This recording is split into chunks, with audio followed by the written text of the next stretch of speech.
కరే ఏం పోరగంలో ఏందో ఓరి వారి ఇంకా వింటున్నావురా బాలు ఎప్పుడు పోతావురా ఊళ్ళో కొన్ని అక్క ఇక పొద్దు పొద్దునే మొదలు పెట్టినావా నీ బాసుగాల కోలోన పల్లె కొడికు తల్లే ఒల్లిరుసుకుందే కోడెలాగల్లే యాప పుల్లల షేదు నమిలిందే రామ రామ రామ రామ తలకు పోసుకుందే నా నేల తల్లే అలికి పూసుకుందే ముగ్గు సుక్కల్లే సద్ది ముటల్లే సగబెట్టుకుందే బాయి దిర్కన పల్లె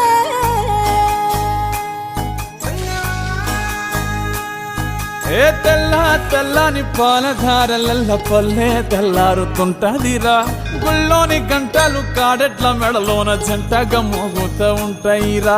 నాగలి భుజాన పెట్టుకుంటే దోస్తులు చెయ్యేసినట్టేరా కొట్టు గోదా పక్కన ఉంటే కొండంత బలగం ఉన్నట్టురా చల్లగాలి మోసుకొచ్చెరా సేను శిలకల ముచ్చట్లు దారి పొడుగు సెట్ల కొమ్మలా రాలుతున్న పూల సప్పట్లు గట్టి మోపులు కాల్వ గట్టులు చెమట సుక్కల్లో తడిసిన ఈ మట్టి గంధాల ఊరు పల్లెటూరు దీని తీరే అమ్మ తీరు కొంగులోన దాసి పెట్టి కొడుకుకిచ్చే